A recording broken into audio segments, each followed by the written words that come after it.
What's up, guys? Welcome back to racingnews.com. Welcome back to another one of our Breeders' Cup updates. Big update coming for you here. We've got, let me count it here. We got 6 replays we're going to show as we kind of count down towards the Breeders' Cup and kind of get a good idea, of who I think is going to be some contenders and maybe who was pretenders, so to speak. All right, let's get to it. We'll talk about 6 races.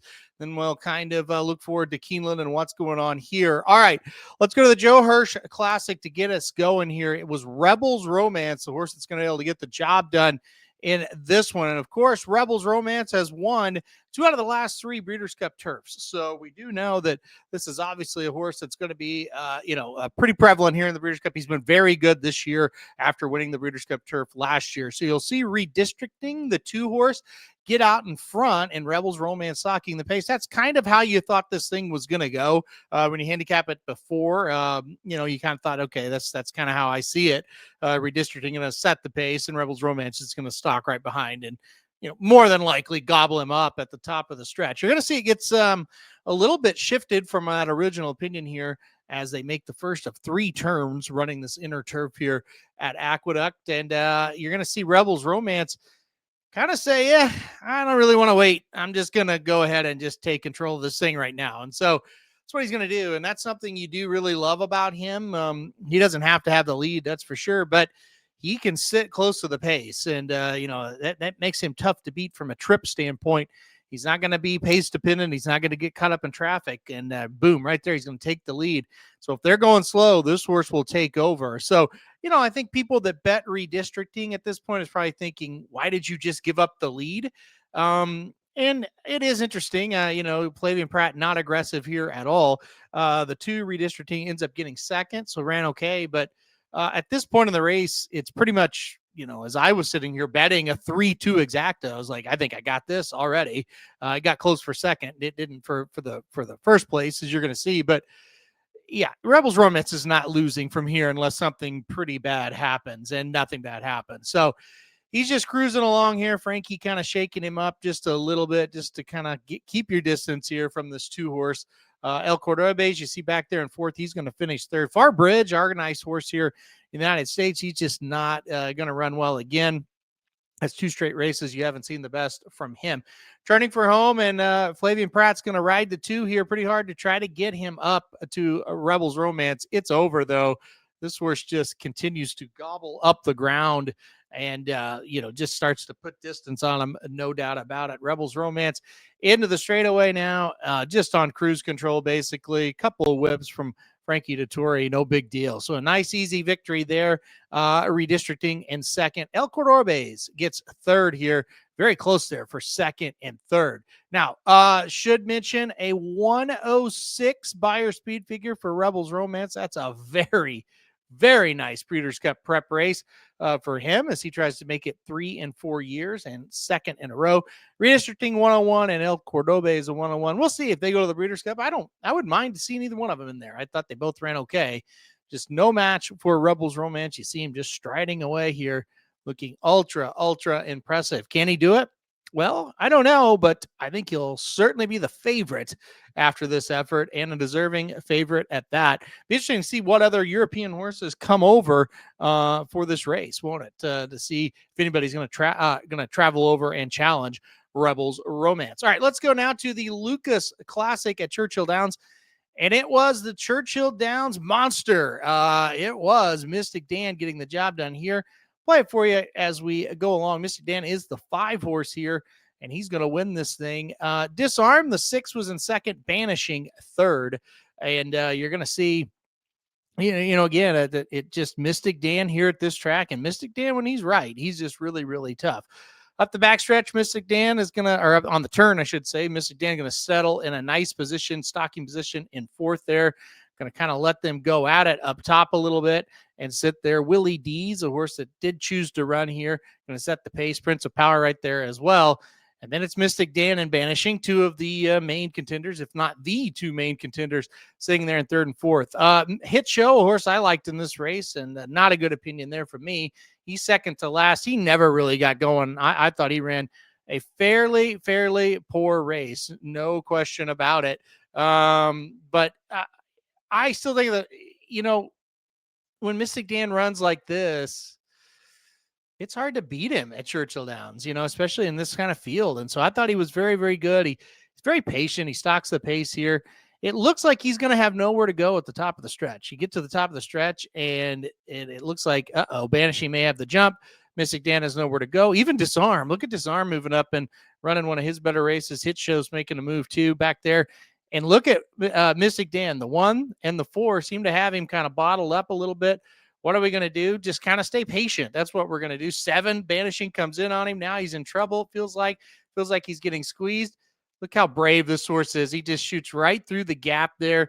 And now it's, okay, I got to catch Disarm. Spoiler alert. You can catch Disarm when you're as good as Mystic Dan, or when you're as good as a lot of horses.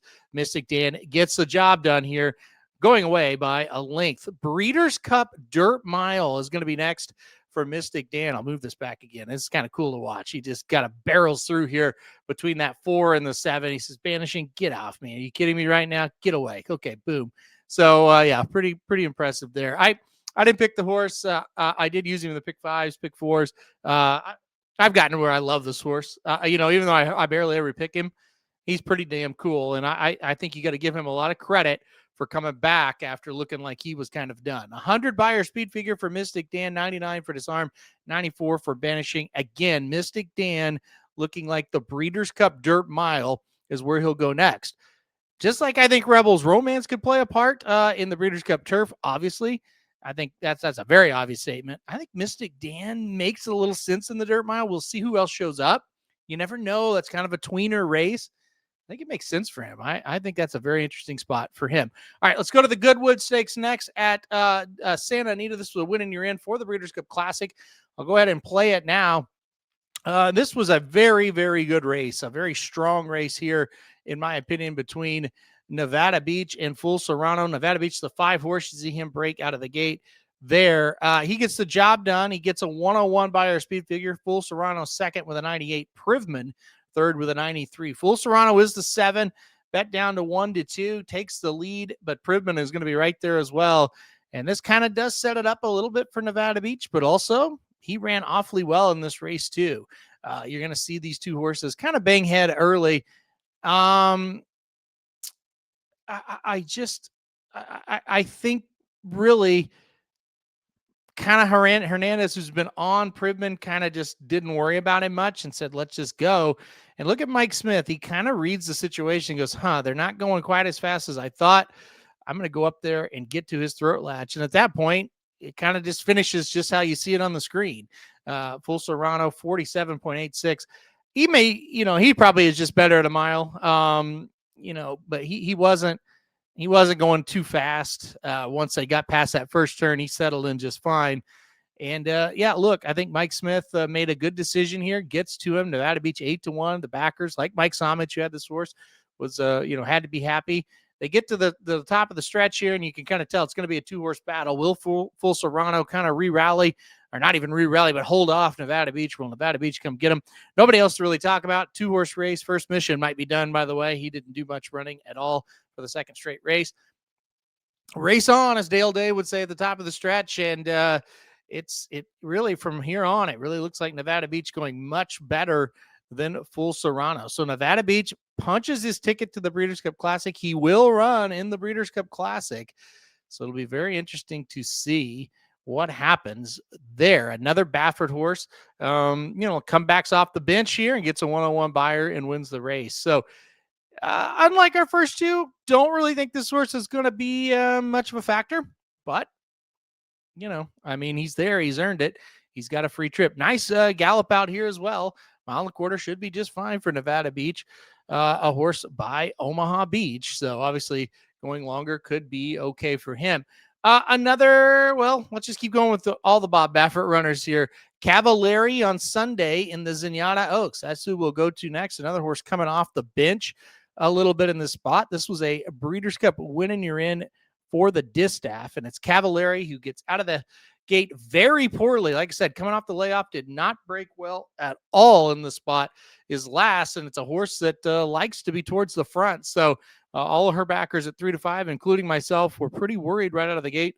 Howen and Rishi out in front here, and Cavallari is in third and wide as well. So all this being said, kind of a disastrous start. I thought this horse ran very well once she got going. You see, she's already into second. She's got her positioning, and now she's just kind of stock her stablemate here, Rishi, up the backstretch. So, look, I think the Distaff, there's a lot to kind of unfold still. We don't have a lot of answers yet. Like a horse like Seismic Beauty for Bob Baffert is going to train right up to it. We know Torpedo Anna is going to run at Keeneland coming up this weekend. So, this is kind of our first slash, last look at the Breeders' Cup Distaff, and it started last weekend and it'll go to this weekend.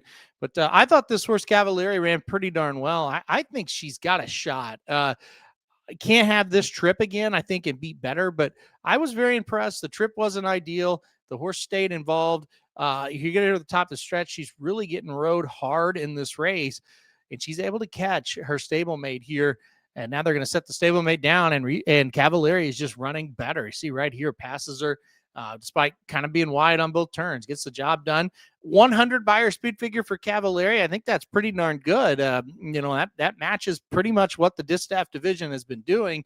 100 buyer with all the trouble that she had. Very impressive. I think she's a kind of a, we'll see what the price is going to be. I think she's a kind of a low-key long shot for the Distaff. And of course, we'll break all this down when the race actually is here, but I think that is a horse that makes a lot of sense for the Distaff. That's a pretty good effort off the bench there for Cavalieri. All right, another off the bench and a horse maybe you forgot about, Imagination, running in the Santa Anita Sprint Championship. Of course, the Breeders' Cup winning, you're in for the sprint.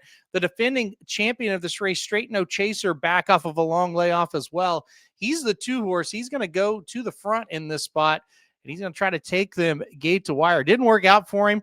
He looked a little bit is kind of uneasy through a lot of the race and just kind of flat a little bit once we get in to the stretch. But Straight No Chaser going pretty fast as well, getting pressed by a lot of horses. Almost all of them are kind of up there, right? Except for Imagination, who's kind of towards the back. But anyway, Straight No Chaser, 22.02 opening quarter. He's going to try, like I said, to take it gate to wire. I thought this was an okay race from him, honestly. As you see him looking pretty good at this point. He just gets a little tired. Dr. Venkman, the 1 horse, is making a nice move. But at this point, you kind of think, well, I think Straight No Chaser is going to win. 44.71, though. That's awfully fast. And then here comes on the outside Imagination. At first when you watch this race, it's very, very impressive. I was super impressed with him. First time through, just seems like, man, that was super easy. Horse is trying to lug in almost the whole time, does kind of lug in a little bit and hit a few horses. But you watch back, you watch the replay, a pretty good first effort off of a long layoff, that's for sure. Don't think this horse really wants to go 6 furlongs. Probably could go a little bit further, but I don't know. I think if he kind of improves off that effort, he can win the Breeders' Cup Sprint. The Breeders' Cup Sprint is wide open. Bookham Dano is not coming over, so you kind of got to get creative. Maybe this is one that can do it. Pretty nice effort here. Stops the clock in 109 flat. That is flat flying as you see the gallop out. And look, he is a horse that doesn't really want to go 6. Like I said, 7 furlongs, a mile and 16th. So it makes sense that he gallops out like that. Monster effort. I think he's in with a shot to the sprint. Interesting, only a 97 buyer. I thought with a 109 flat, he would get a little bit higher. And of course, buyers are not the end-all be-all, but a 97 buyer for Imagination sets himself up well if they want to go for the sprint, to go for the sprint. I think he could be tough in that spot. Finally, we'll go to the actual Breeders' Cup winning you're in for the sprint. It was the Vosburgh at Belmont at the Big A.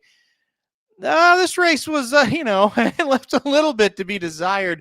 We kind of thought it would going into it. It was not that strong of a race going into it. Kind of had trouble kind of picking out what to do here with the Vosburgh. It's eventually won by a Patriot Spirit, the 8 horse, who receives a 96 buyer speed figure. Crazy Mason, a 92. Scotland, a 91. Those are the top 3 finishers here. Kind of a mishmash of horses, as we kind of pointed out there. But break from the gate, and the eventual winner, Patriot Spirit, gets a great spot, secures a great stocking position here on the outside. And I thought at this point in the race, that the 8 is in a really good spot, but I thought Scotland, the 1, was in a really good spot as well, but he's just a little flat-footed. You see, boy, you'd like to see him up there where the 4 is, or, and be like, okay, you're in a nice pocket trip, but little flat-footed, but yeah, I still thought at a decent spot. They're banging heads up front. I think they'll come back to him.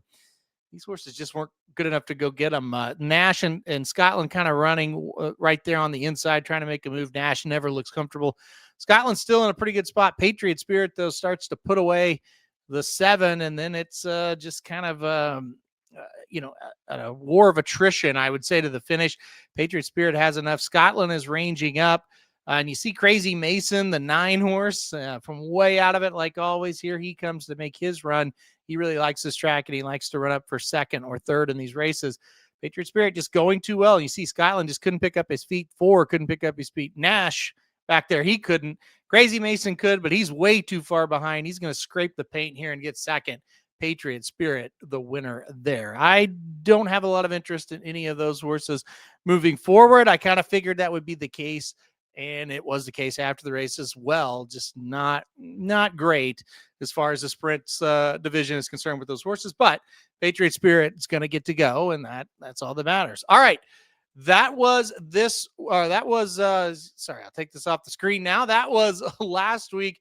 Let's talk about this week. We're going to pull the stakes calendar back up for you here once I get it going for you. Breeders' Cup winning you're in races galore. As I'm going to, like I said, I'm going to put this up for you now. What a weekend we've got going, and they start October 3rd. There it is. It's a little bit small, but I'll read it off to you.